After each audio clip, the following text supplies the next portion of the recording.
Sejam todos bem-vindos a mais um podcast Altas Ideias do Colégio Antares. Eu sou o professor Rafael Gama, estou aqui com a professora Adriana de Sá e juntos, moçada, a gente vai tocar num tema que é sempre muito importante para a Universidade Estadual do Ceará e o seu vestibular, a nossa querida UES. Diga aí, Adriana. Bem, é um prazer imenso, Rafael, estar aqui com você para o Colégio Antares, né, com essa proposta magnífica, que a gente possa trabalhar as principais características, né? Começar com as características físicas e depois abordar tudo de mais relevante que a nossa amada UES gosta de cobrar nas questões, né? E Dri, e moçada que está aí escutando a gente, nós fazemos questão, né, de começar pelos aspectos físicos. Sim. Por quê? A gente sabe que a prova da UES, primeira e segunda fase, geralmente tem o hábito de cobrar metade das questões de geografia física, a outra metade de geografia humana. Inclusive na segunda fase, né, Dri, que são 20 questões, geralmente se inicia com 10 ali de geografia física e depois a gente tem 10 de geografia mais humana, como a gente chama. E o mais interessante é que todo o material que a gente está trabalhando também em sala de aula, é importante relembrar, ele já vem com as nomenclaturas típicas da UES, onde a gente não vai encontrar aquelas determinações, categorizações muito usuais. A gente precisa também estar sempre atento para a questão relacionada aos termos técnicos, né, Rafael? Isso é importante, viu, moçada? Você que está escutando a gente, a Adri tem total razão. A prova da UES, né, Adri, é uma prova muito conceitual. É diferente, por exemplo, do Enem. O Enem vai cobrar muitas vezes um raciocínio, uma habilidade, a história da competência. Mas a UES, muitas vezes, você perde a questão ou acerta se você souber aquele termo, que muitas vezes só a UES cobra. Como tem assuntos que é a cara, né, ou são a cara ali da Universidade Estadual do Ceará. Então, por exemplo, quando eu falo muito em questão sobre relevo kárstico, a expressão dolina, nossa, você já sabe que isso é muita cara da Universidade Estadual do Ceará. Então, moçada, foi visando isso que a gente preparou esse podcast. E nós pretendemos hoje, né, dar início com a parte física. Então, tome nota aí. Nós vamos trabalhar a questão da localização geográfica do nosso estado. Vamos trabalhar também o litoral, as questões hidrográficas, clima, vegetação, né, e estou devendo alguma estrutura geológica e relevo. Pronto, vamos trabalhar tudo isso então com vocês nesse podcast. Sim, bem importante, porque para entender até os aspectos antrópicos posteriores, nós precisamos saber nosso embasamento, né? Como é que é a formação geomorfológica do nosso estado. Então, se liga aí que hoje vai ser muito bom. Então é isso, vamos lá para o nosso primeiro mapa. Aí você vai falar assim, mapa, mas é um podcast? Bom, você encontra disponível no YouTube, na plataforma aí do YouTube, e também encontra esse nosso podcast disponível pelo Spotify. Então, se você pegar no YouTube, você vai conseguir também dar uma olhada nos mapas, tá certo? E, moçada, acho que o primeiro ponto importante é a gente trabalhar a localização geográfica do estado do Ceará. Dá uma olhada. Na porção mais ao norte, nós temos o nosso estado fazendo divisa com o Oceano Atlântico. Então, já tem um bizuzinho aí importante, né? A questão da divisa norte vai se dar com o litoral, com o Oceano Atlântico. Ao sul, nós temos a divisa com Pernambuco. A leste com 2 estados, Paraíba e Rio Grande do Norte, e mais a oeste nós temos divisa com o estado do Piauí. A Adri falou que é importante a gente entender as questões físicas, até para entender também os aspectos humanos, econômicos. E aqui já vai um, né, Adri? E até bem atual. Acabei de falar que o Ceará ele faz divisa oeste com o estado do Piauí. E existe uma briga já de décadas, um litígio, por isso que o nome correto, gente, é disputa litigiosa ou área de litígio. Professor, o que é litígio? É uma briga na justiça, né? Então, quando alguém fala assim, o meu divórcio foi amigável, o meu divórcio foi litigioso, teve que ir para a justiça. Alguém está se sentindo injustiçado, né? Muito bem. Então, a área de litígio, que a gente vai encontrar em alguns mapas do Brasil, entre Ceará e o estado do Piauí, é justamente porque o Piauí e o Ceará têm uma briga já de décadas, no qual eles ficam disputando ali para ver, olha, essa parte aqui do território cearense é meu, não é essa parte do Piauí. Então existe uma certa briga, moçada, e parece que chegou finalmente ao Supremo Tribunal Federal, né? Agora vamos ver quando é que eles vão decidir sobre isso. Inclusive, Rafa, essa disputa, ela também é baseada na fragilidade dos critérios. fragilidade no quesito legislativo, legal da coisa. Se a gente for pegar por questões, a gente vai ver já, informações de relevo e questões de paisagem natural, existe, digamos, uma tendência maior a se dar ganho de causa para o Piauí. Porém, se a gente for analisar as questões histórico-culturais, o Ceará realmente tem toda essa questão de desenvolvimento e ocupação nessa área de litígio. E aí já entra até aquela ideia de pertencimento, né, Adri, ao espaço. Eu estava ouvindo exatamente sobre isso, que o Piauí reclama, né? Acho que é algo em torno de um pedaço de 11 municípios, se eu não estou enganado. É mais ou menos isso aí, tá, moçada? Perfeitamente. Então o Piauí reclama que 11 municípios cearenses teriam uma parte deles ali que pertenceria ao Piauí. Só que já faz tanto tempo isso, né, Dri, que praticamente já tem um sentimento de pertencimento dessas pessoas em relação ao Ceará. Então, por esse ponto de vista, a gente imagina, né, que pode dar ganho de causa aí para o nosso estado. Mas, gente, só vamos saber quando realmente for julgado, né? E aí, algo mais importante agora, Adri, também, que a UES cobra muito, é lembrar, gente, que todo o Ceará está abaixo da linha do Equador. Então, outro dia mesmo teve uma questão da UES que falava, sobre a localização geográfica de Fortaleza, aí aquela história, Fortaleza está no Ceará, né, Adri? Sim, sim. Se Fortaleza está no Ceará, se o Ceará todo está no hemisfério sul, óbvio, lógico, que Fortaleza também se encontra totalmente no hemisfério sul. Além de estar totalmente no hemisfério sul, a mais ou menos 3 e pouquinho graus abaixo da linha do Equador, o que vai, inclusive, impactar na nossa análise climatológica. Mais à frente, né, Rafa? E, além disso, tem também a questão relacionada aos fusos horários, às manifestações de vegetação. Tudo isso, partindo dessa latitude, a gente pode começar a inferir algumas afirmações bem interessantes que a UES adora. Você está falando aí da questão da latitude, isso já traz uma influência e aí já tem um bizu importante para a UES. Então, quer dizer que no Ceará tem um predomínio de baixas latitudes. Por quê, Rafael? Porque está se aproximando da linha do Equador. E outro ponto importante, a Adriana falou da questão dos fusos horários, aí, Adri, já é uma questão em relação à longitude, né? Perfeito. E aí vai outra dica, o Ceará está, assim como o Brasil todo, totalmente localizado no hemisfério oeste ou ocidental, ou seja, à esquerda, né, do meridiano de Greenwich. Então, moçada, quem está anotando aí em casa, coloca. Localização geográfica do Ceará totalmente no hemisfério sul, só que é a oeste. Então, no lugar de hemisfério sul, pode ter hemisfério meridional ou austral.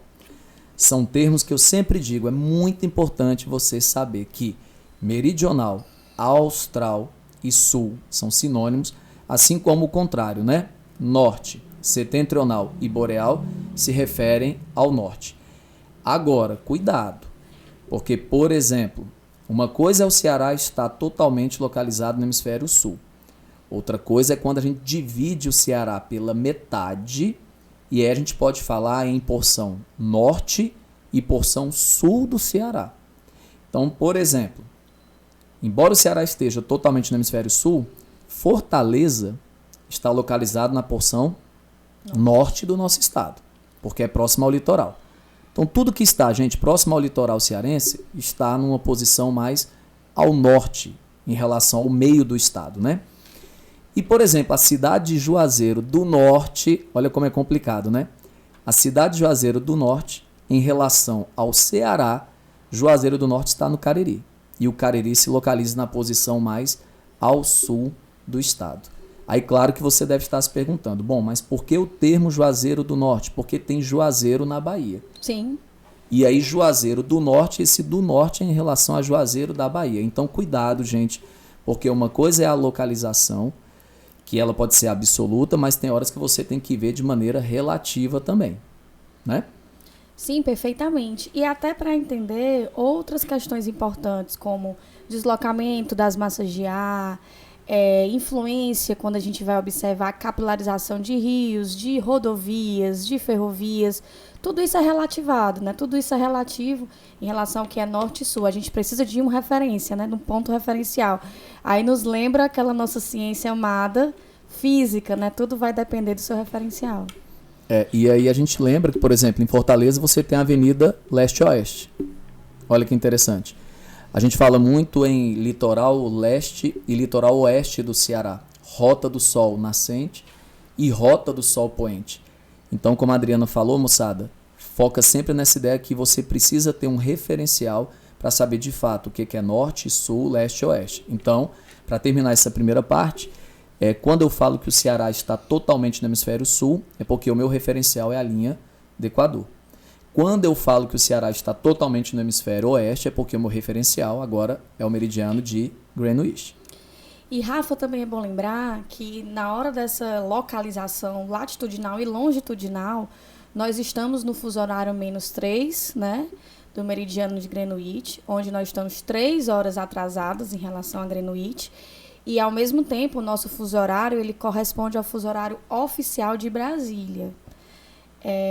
Então, isso é bem importante quando a gente vai analisar algumas conversões que a OS adora, né, de deslocamentos, voos e programações midiáticas e etc.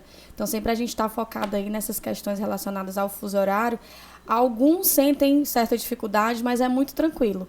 O que o Rafael falou, o que você falou, é muito interessante, de ter 100% de certeza que está a oeste, e aí a gente já coloca o menuzinho em relação a Greenwich. Caso seja em relação a uma porção nacional, que a gente tem outras divisões de fuso horários, aí a gente trabalha com outro tipo de cálculo, dependendo do ponto de partida, dependendo do referencial. Pronto, então o bizu é esse. Então vamos lá, fazer uma síntese aqui agora. Em relação à localização totalmente no hemisfério sul, austral, meridional. Em relação à longitude, meridiano de Greenwich, totalmente localizado no hemisfério oeste ou ocidental. Nosso fuso horário é o mesmo de Brasília, que é o fuso horário oficial do nosso país, é -3 horas em relação a Londres, Greenwich, e nós fazemos divisas com 4 estados também nordestinos. Lembrando que ao norte é divisa com o Oceano Atlântico, ao oeste com o Piauí, ao sul com Pernambuco e a leste com o Rio Grande do Norte e também o estado da Paraíba. Tranquilo? Perfeito. Então vamos para frente, vamos lá? Próximo mapa aí pra gente. Olha só, moçada, a gente vai falar um pouquinho agora de algumas regiões geográficas. A importância disso, mais uma vez, é a localização. Eu acho assim, o aluno não tem que saber todas essas. Perfeito. Muitas vezes é assim, a UES, você, por exemplo, sabe uma informação, você já consegue por eliminação, é a típica prova, gente, que você realmente consegue fazer muitas questões por eliminação. Então, assim, o aluno sabendo, pelo menos, onde é a região metropolitana de Fortaleza, onde é o Cariri, onde é a região, por exemplo, da Chapada do Apodi, a região, por exemplo, Sertão Central, os Iamuns, a região da Ibiapaba, já está com meio caminho andado para acertar as questões da UES, que pedirem, claro, esse referencial aí de localização. Então, quem pode aí acompanhar pelo YouTube, vai ver, por exemplo, ao sul, tem a numeração aí 4, você tem uma parte mais amarelinha no mapa, tá? E você tem a região aí do Cariri. Embora aí tá pegando mais, né, Pri? É verdade. E é a minha região de xodó, né, Rafael? Você sabe disso. São cidades que têm uma expressividade não só geomorfológica, mas cultural muito grande. Essa questão de serem regiões de uma alta influência, mesmo estando tão distante da capital do nosso estado, isso é bastante relevante. E a gente observa cada vez mais uma polarização em torno daquelas 3 cidades que são as mais importantes da região do Cariri cearense. O nosso chamado Crajubá, né? Crato, Juazeiro e Barbalha. Que, inclusive, a gente vai abrigar uma das nossas regiões metropolitanas, a região metropolitana do Cariri, que é uma região metropolitana estadual, mas que também tem bastante relevância. Sabendo dessas 3 cidades, você consegue se localizar na região sul do nosso estado. E é exatamente isso. Impossível. Nem nós sabemos quais são os 184 municípios, a localização perfeita de cada um deles. Olha, professores de geografia aqui há 10, 20 anos. Mas é impossível. E outra, não tem essa necessidade toda. Para você, gente, que vai fazer a prova da UES, guarda aí, tome nota disso que a Adriana colocou. Tem que saber, aí é obrigatório. A região do Crajubá, Crato, Juazeiro, no caso aí específico Juazeiro do Norte, e Barbalha. Com esses 3 municípios e 3 cidades, você já consegue desenrolar que aquela questão ali ela está se referindo à região do Cariri. Tranquilo? Bom, outra região importante é que nós temos agora aí a de número, olha só, 14 aí e 5. 5 está pegando algo mais em torno do sertão ali de Crateús, né? Que é um município de grande importância. Olha, essa região 5 e 14, gente, onde nós temos a divisa com o Piauí, e você tem municípios como Crateús, Independência, Novo Oriente, Tauá, pouquinho mais para baixo, né? Arneiroz, Parambu. Olha, geralmente é nessa região aí que você tem os menores índices de chuvas do nosso estado. Então, você pega essa região maior, que a gente considera como sendo o sertão dos Inhamuns, né? E essa região do sertão dos Inhamuns, que já caiu inclusive na UFC, quando ainda não havia essa questão do Enem, né? Ele simplesmente só perguntava, olha, qual é a região mais seca do estado? Então, lembrando, a gente vai falar isso um pouquinho mais para frente, que o Ceará, a maior parte se localiza no clima semiárido, mas olha, dentro desse clima semiárido, que já é bastante seco, a região mais seca ainda é essa que nós chamamos de sertão dos Inhamuns. Aí fica a dica que já é mais ali na divisa do Ceará com o Piauí. Outro ponto importante, mais um pouquinho para cima, tá? Nós temos do lado esquerdo ali com o número 16, a região da Ibiapaba, que é uma das regiões mais bacanas, né, de se conhecer aqui no estado, porque é uma região que é mais elevada, aí já é uma região de bastante exceção dentro daquele clima, né, predominante semiárido, e municípios, gente, que eu acho que é importante, ou são importantes vocês saberem, Viçosa, do Ceará, né? São Benedito, Tianguá, Guaraciaba do Norte. Então são municípios que eles são bem importantes. Tianguá talvez seja aquele grande município no sentido da economia, né, Dri? Sim. No sentido de população, de importância ali econômica, da polarização mesmo. E claro, tem um apelo turístico também muito forte. Essa região você tem resquícios de Mata Atlântica, na Ibiapaba. Tem um clima um pouquinho mais, aqui a gente falaria assim, um pouquinho mais frio, né? É menos quente, né? A gente tem temperaturas mais amenas.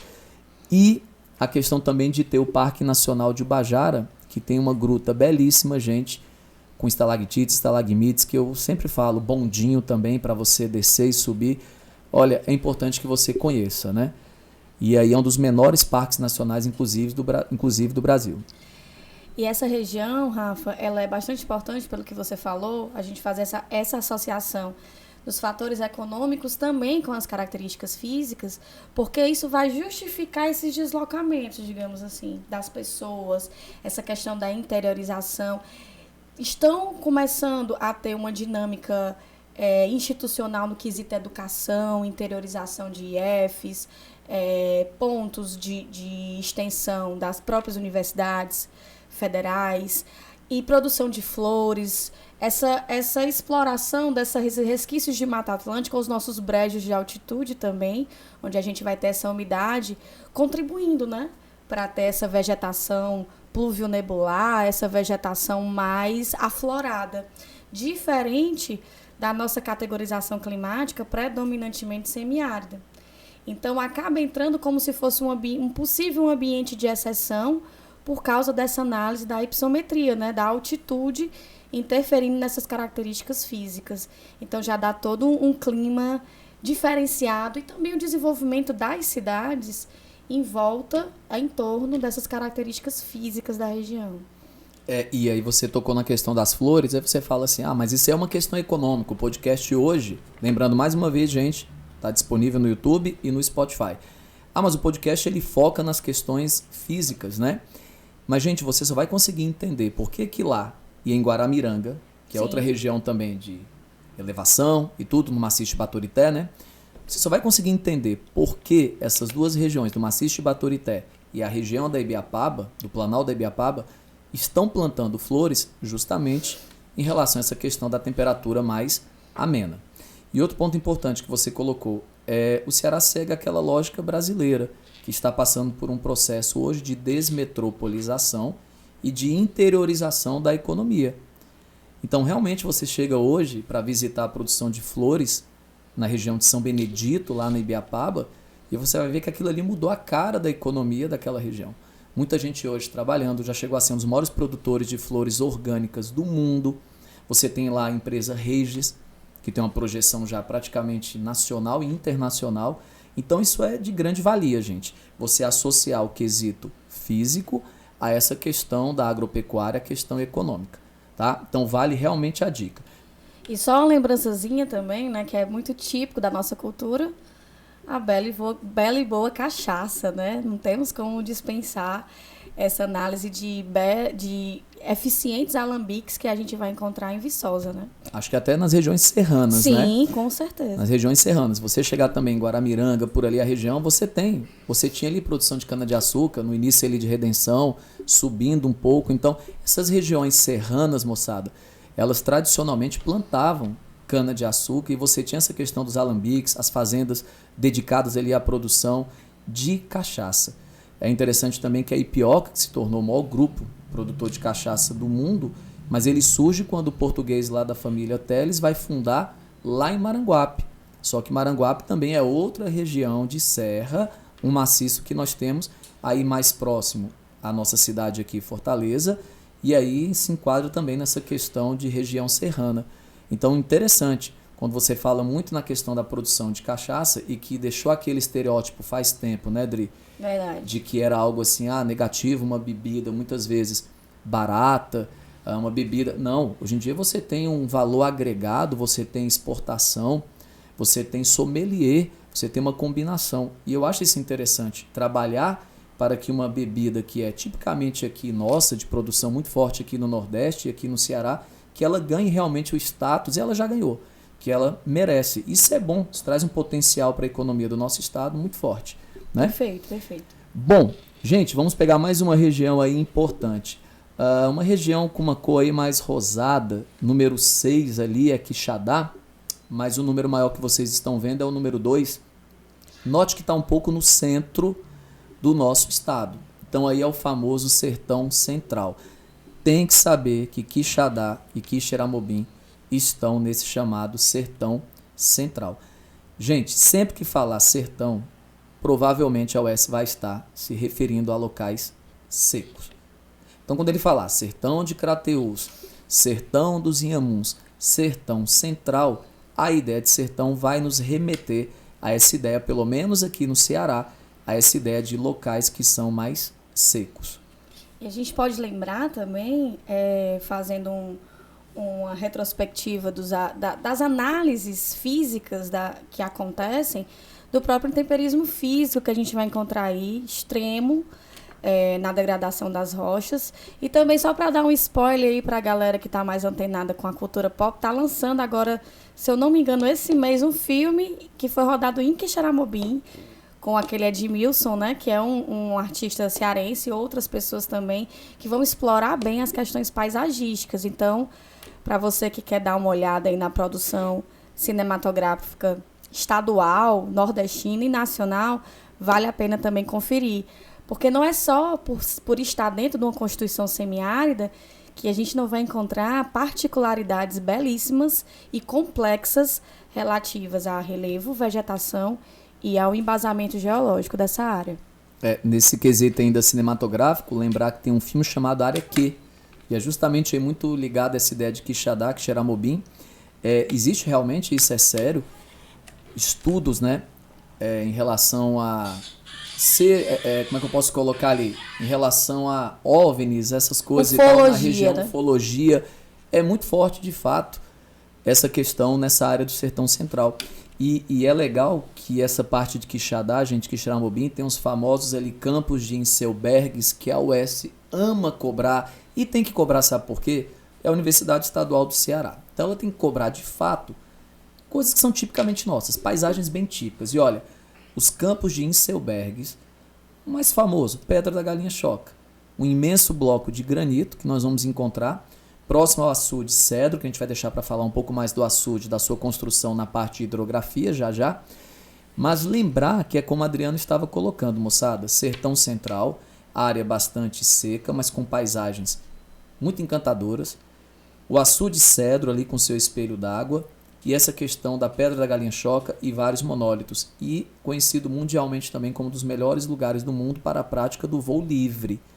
E é justamente por conta de rajadas de ventos que nós temos, mas também locais mais elevados, dos quais você pode ter ali o pulo, né, como a gente fala, de uma asa delta, de um parapente, alguma coisa ali, e você tem uma região extensa de depressão.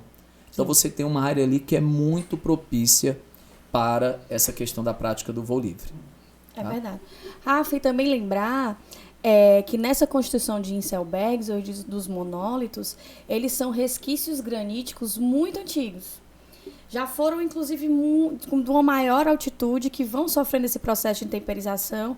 Aí você pergunta, Adriana, mas, Rafael, como é que foi essa formação? Essa formação, muitas vezes, é dentro da crosta, intrusiva, mas depois de milhares e milhares de anos de processo de erosão, tudo que era mais arenoso ou mais sedimentar foi sendo retirado e os Inselbergs ficaram como sendo essas pontinhas de rochas mais resistentes, né? Cristalinas, metamórficas, lógico que todas elas antes de uma origem ígnea também. Então é importante que dentro do Sertão Central traz para a gente uma carga histórico-geológica, de como foi a formação do Brasil, desde a sua gênese mesmo. Então eu acho encantador. Eu brinco quando eu estou passando por lá, que eu queria levar umas rochas daquelas, se coubesse assim no meu jardim, bem lindas. Mas, na verdade, aquilo ali é a nossa herança. A nossa herança desde da deriva continental e etc. Então, vamos fazer agora uma síntese do que a gente conversou. Essa região do Sertão Central, então, tome nota. Quixadá, Quixeramobim. Sabendo isso, já é meio caminho andado. Não precisa saber todos os municípios. Região bastante seca. Região também que ficou famosa nos livros da Raquel de Queiroz, que tinha, né, acho que ainda tem a fazenda lá da família, né, em Quixadá. E a gente sabe como ela já escreveu, já falou, já relatou sobre essa questão da seca, que a gente vai falar um pouco mais em hidrografia. E lembrando também dos monólitos, então, desses campos de Inselbergs, que são cristalinos e são realmente resquícios, ficavam no subsolo, até porque se é um bloco de granito, a Pedra da Galinha-Choca, o granito ele se forma internamente na crosta, então ele é plutônico, intrusivo. Se ele está aparecendo hoje na superfície, não é que ele brotou lá de baixo, né? Na verdade é o material que foi sendo retirado pela erosão, e aí por ser mais resistente, esse imenso bloco de granito, que a gente chama de Pedra da Galinha-Choca, está lá até hoje para contar história. E uma coisa importante, Rafa, para lembrar que a UES, ela nunca vai abordar numa questão formação no subsolo, formação abaixo da parte mais superficial da crosta. Ela vai abordar formação intrusiva plutônica ou formação extrusiva vulcânica. Não vai falar rochas de origem magmática, vai falar rochas ígneas, processos de intemperismo antigos. Não, ela vai dizer resquícios de uma formação granítica. Então, sempre está atento a esses termos, porque você descobrindo isso, você descobre até a localização do que ele está pedindo, do que a questão está pedindo. Então, isso é bastante importante. Prontinho. E vamos lá para mais uma região. Gente, dá uma olhada. Região metropolitana de Fortaleza, que já dando um spoiler, nós vamos gravar depois um podcast especial só sobre a região metropolitana de Fortaleza, devido à sua importância, né? O tanto que ela já caiu e vem caindo na UES. Lembrando que é a região metropolitana formada por 19 municípios, ali já está atualizado, inclusive com os 4 que entraram por último, né? Paraipaba ali, Paracuru, você tem São Luís do Curu também, e Trairi, que ali está pintado com uma outra cor, mas foge um pouquinho ali na regionalização, mas quando a gente for falar de região metropolitana, Trairi está dentro dela, né? Vai entrar. Então a região metropolitana de Fortaleza, ou também chamada de Grande Fortaleza, são 19 municípios no caso. Temos também a região jaguaribana, que a gente pode dividir geralmente em alto, médio e baixo Jaguaribe, mas é melhor a gente trabalhar na parte de hidrografia. Vamos dar sequência então aí com mais um mapa. Aí nós temos a imagem com as 3 regiões metropolitanas do estado. Lembrando que a mais importante, claro, é essa que vocês acompanham aí na parte mais litorânea, que é a região metropolitana de Fortaleza. Mas como a Adri colocou, nós temos 2 regiões em nível estatal, né? em nível de estado, vamos Exato. dizer assim, que é a região metropolitana do Cariri e a região metropolitana ali em verde, na região norte, como a gente chama, que é a de Sobral. Então é bom também vocês conseguirem localizar e saber que existem 3 regiões metropolitanas no nosso estado. E o mais interessante, Rafa, é que essas regiões metropolitanas no nível estadual, elas estão cada vez mais ganhando força. Se a gente observar que a região metropolitana de Fortaleza vem da década de 70, aí depois a gente tem uma categorização do Cariri com 9 municípios, chegando em 2009, e o de Sobral com 18, já quase, lógico que se a gente for contabilizar PIB, for contabilizar a população, não chega a ter a mesma expressividade que a RMF, Região Metropolitana de Fortaleza. Só que Sobral está numa crescente de polarização e de desenvolvimento tão grande, já está com 18 municípios. Então, Adriana e Rafael, o que é que isso tem a ver com relação física? Total. Quando a gente for analisar os processos de degradação e até mesmo de mudanças de espaço físico, isso vai ser bem determinante nas próximas décadas. Então isso aí reforça aquela tese da interiorização da economia, né? Total. Eu estive recente em Sobral e fiquei impressionado. A questão já de cidade universitária, né? A cara que vem tomando de cidade universitária. Então você tem desde faculdades ali, universidades particulares ou centros universitários, e tem a UFC também, né? E a UVA. Então realmente a cidade com restaurantes, cidade com setor de serviços, que mais? Parte do turismo, porque a Meruoca é próxima e é outra região de serra, moçada, um outro maciço cristalino. Gama, maciço sempre é cristalino, no nosso estado sim. Fica essa dica que a UES cobra tanto. Então maciços residuais, que esse é o sobrenome, né? Nome e sobrenome, são sempre cristalinos. E a Meruoca está bem pertinho ali, vizinha à região de Sobral. Vamos a mais um mapa aí então. Olha só, o mapa geológico, acho que chegou na parte mais importante do podcast Sim. até agora. Por quê? É a cara da UES. Cobrar estrutura geológica e relevo. E aí uma dica, não confundir as duas coisas. Não é a mesma coisa, estrutura geológica e relevo. Tem uma relação muito próxima? Tem. A minha dica é a seguinte, estrutura geológica é o que está dentro do relevo, é o raio-x. Então são as rochas, os minerais que formam aquele relevo. Então, quando alguém fala assim para mim, olha, ali tem um maciço residual cristalino. Quando fala que é cristalino, está fazendo referência à estrutura geológica. Agora, quando falam assim para mim, Rafael, existe ali a Chapada do Araripe. Chapada tem a ver com o formato e a altitude. Então, tudo que for formato, altitude e a questão da erosão é o relevo. O que está dentro, minerais e rochas, são o que nós chamamos, né, ou confere a estrutura geológica daquele local. E se a gente for pensar, Rafa, assim, mais aprofundado, quando a gente vai separar os cristalinos dos sedimentares, a gente tem que pensar também na estratificação do processo de sedimentação. Quando a gente chegar na parte das chapadas, das questões litorâneas, a gente vai ver que essas divisões das formações que a gente chama, formação Barreiras, formação Santana e etc., isso nos dá spoilers dessa sedimentação que vai acontecendo em cima do embasamento cristalino. Então, eu costumo dizer que tudo começa do cristalino, para depois ter os processos de intemperização, de transporte, sedimentação, para poder fazer as camadas das sedimentares. E isso tem uma presença na nossa análise geológica do estado. Perfeito. Então vamos aqui pegar uma síntese. Olha que importância tem esse mapa, moçada. Nós temos o predomínio, então, no Ceará de estrutura geológica cristalina. Perfeito. Tranquilo? Então, predomínio de estrutura geológica cristalina, que é antiga. Pré-cambriana, né? Isso. Então, bastante antiga do ponto de vista da escala do tempo geológico. Perfeito. E as estruturas sedimentares, olha que interessante, elas ficam de forma predominante nas bordas. Exatamente, eu acho fantástico. Se a gente for partir, Rafa, do meio, a gente vai ter essa depressão sertaneja de formação cristalina, na parte mais central, subindo um pouquinho para os resquícios de maciço, pena que não dá para a gente marcar, né? Que seria assim, bem interessante. Quando a gente vai passando para a nossa face oeste, a gente já tem uma formação mais mesozoica, que é a formação da cuesta da Ibiapaba, que aí eu já entro com características sedimentares. Então, qual é a dica aqui, moçada, para a UES? A parte mais central do estado é cristalina.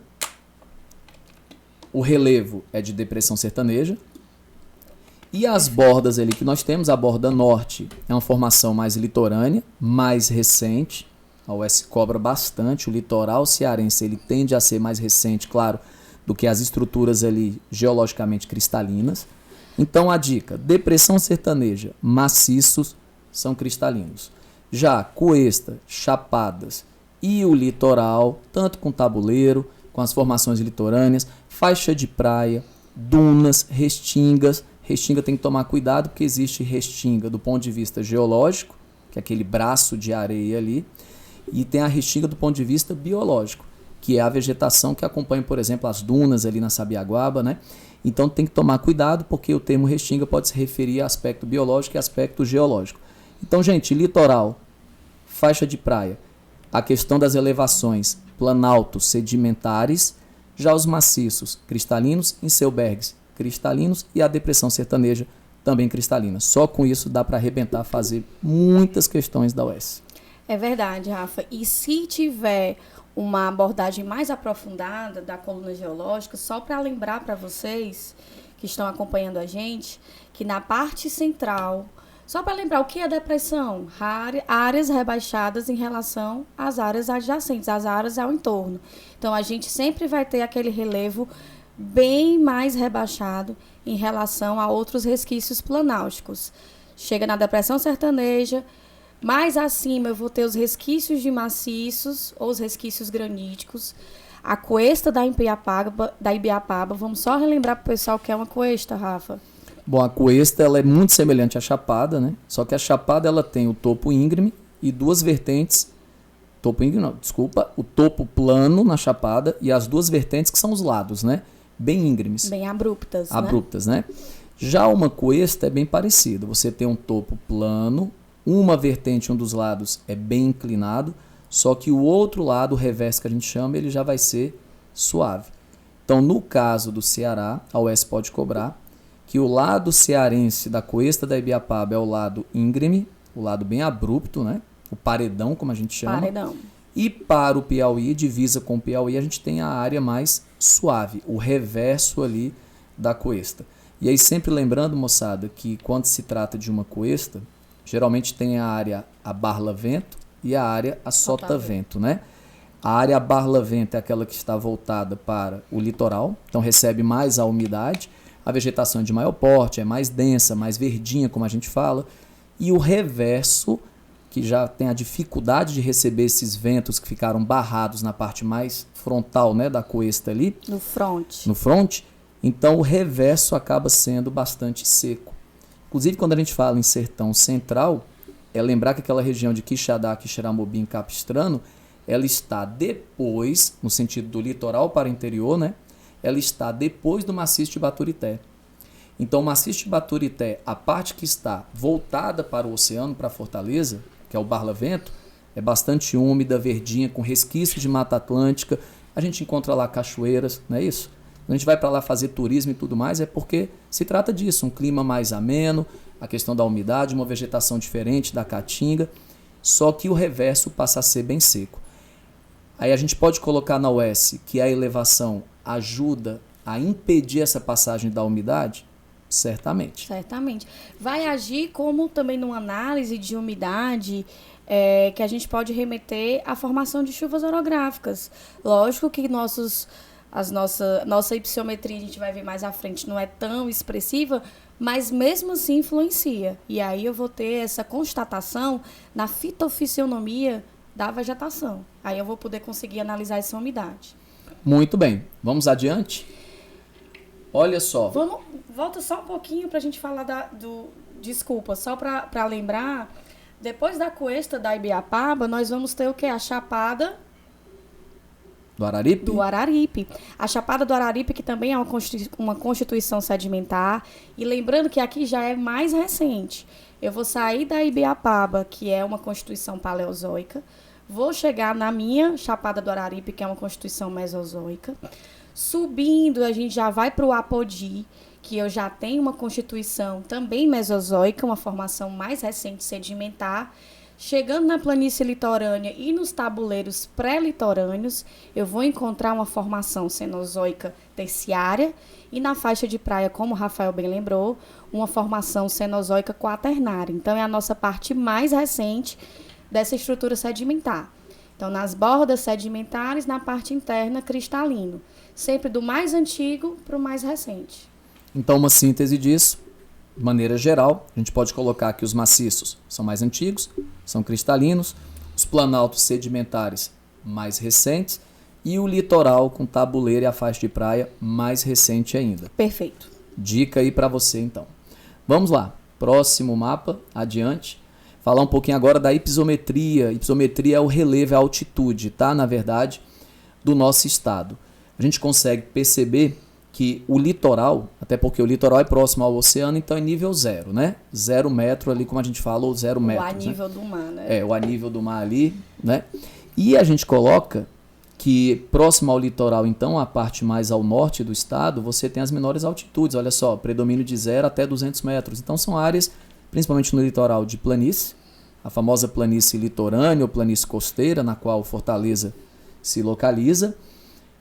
E aí você vai indo para o interior, e principalmente em direção mais ao sul, e em direção mais à divisa com o Piauí, que é a região da Ibiapaba, e a gente vai encontrando uma hipisometria maior, né?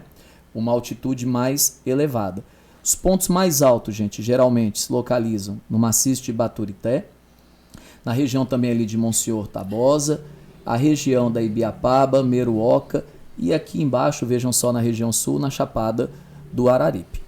Lembrando que o nosso ponto mais alto fica também nessa região de Monsenhor Tabosa, é a Serra Branca, né? 1.154 metros.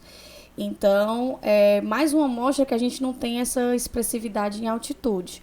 Mas é importante ressaltar porque a UES pode cobrar esses conhecimentos mais conceituais de vocês. Lembrando que durante muito tempo se acreditava, e aquela história, você vai aperfeiçoando os métodos de medição e vai descobrindo outras coisas, né? Mas o pico alto, durante muito tempo em Guaramiranga, foi conhecido como o ponto, né, mais alto do estado do Ceará. Mas agora realmente nós temos outros pontos ali que são um pouquinho mais elevados. Só para ressaltar, Rafa, nós temos a nossa planície litorânea, temos também uma parte de constituição de planícies fluviais à margem dos rios, mas prioritariamente a nossa constituição ela vai ser planáutica. Planáutica no sentido dos pré-tabuleiros e tabuleiros, girando em torno de 40 metros a 200 metros, da região do litoral adentrando o nosso estado. Após esse adentramento, é que a gente vai encontrar as estruturas mais elevadas, acima de 700 metros. E aí a dica, então, qual é? Forma de relevo predominante do estado. Nós vamos ter a depressão sertaneja, na visão da UES, tá?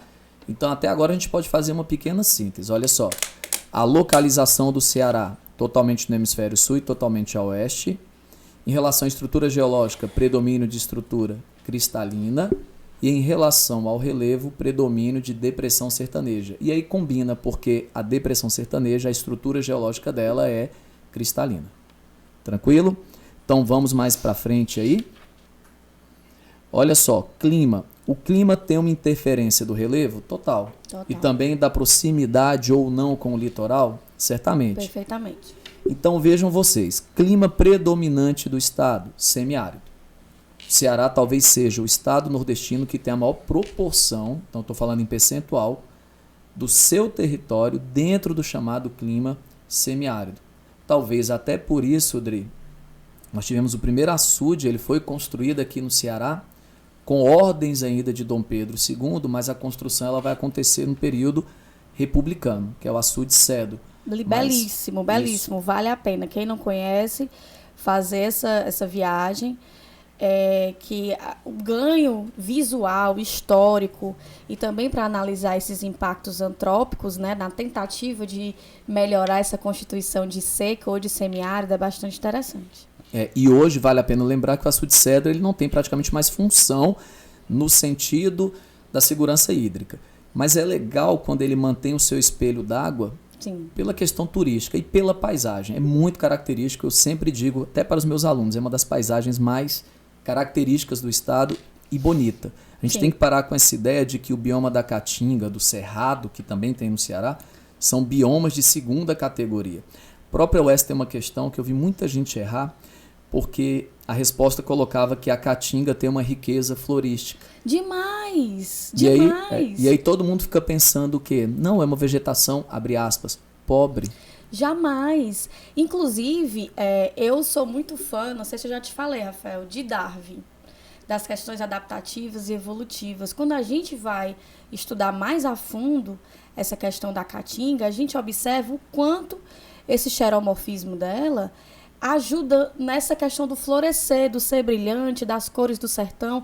Ela precisa dar um jeito, correr, dar seus pulos, para num período pequeno ela ter um ciclo reprodutivo muito grande, uma floração muito eficiente.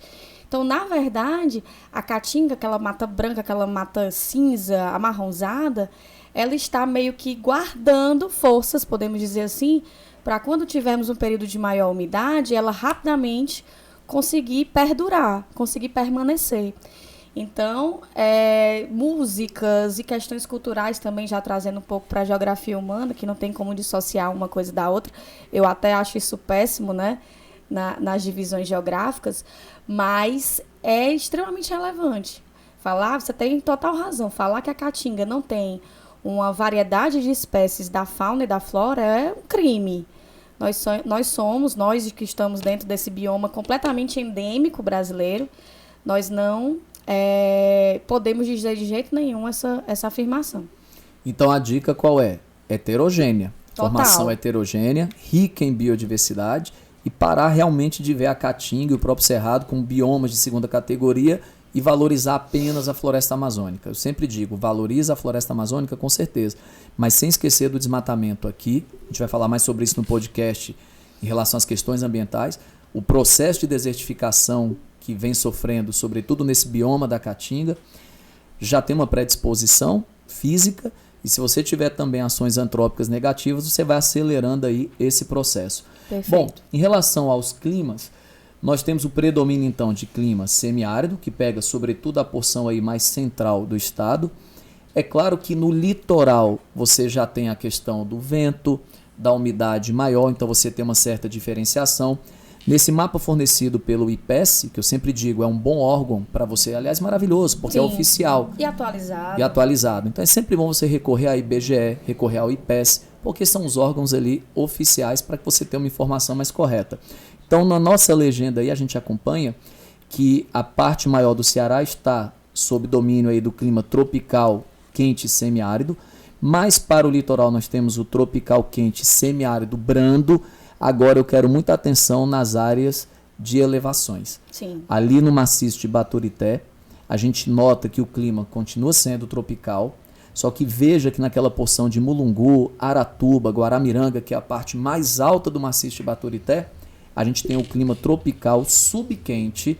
Então veja, a gente chama aqui de frio. A gente sabe que ao pé da letra, no termo ali técnico, não seria esse frio, né, pessoal? Seria um tropical subquente, úmido. Então as temperaturas são mais amenas ali em Guaramiranga? São, porque existe aquela regra que a cada 170, 200 metros que você sobe, tem uma diminuição de 1 grau na temperatura. Então se você tiver, por exemplo, à noite, estiver ventando, você pode chegar facilmente ali aos 17 graus, 18 graus. Para quem está acostumado muitas vezes com 32, 33, pegar ali seus 17 graus, até um pouco menos, quem sabe, a gente chega a considerar um friozinho ali de serra.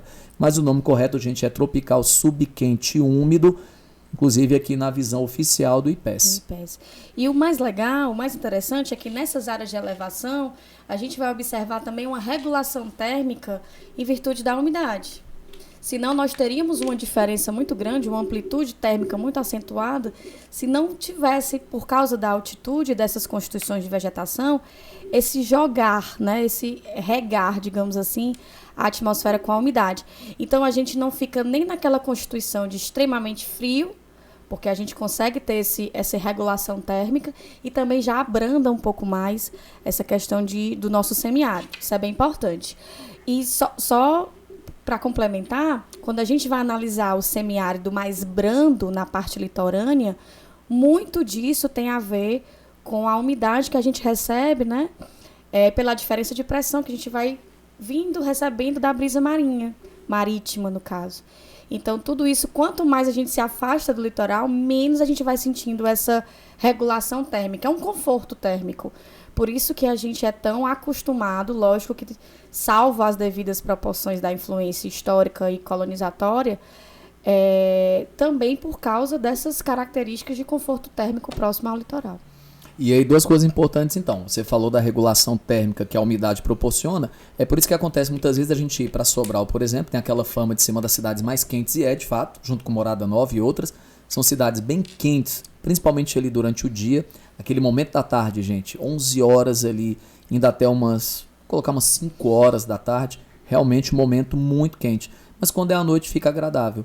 E justamente essa falta ali ou escassez de umidade faz com que o calor, né, adquirido ali ao longo da tarde consiga, vamos dizer assim, ser mais dissipado, se é que eu posso usar essa expressão. Então funciona, guardando a devida proporção, uma analogia como um deserto, né, que esquenta muito de dia e dá uma esfriada bacana à noite. Algumas regiões sertanejas acontecem realmente isso, esquentam muito durante o dia, mas à noite, pela diminuição da umidade, você tem uma queda aí da temperatura. E um ponto importante, você tocou nessa questão do intemperismo físico.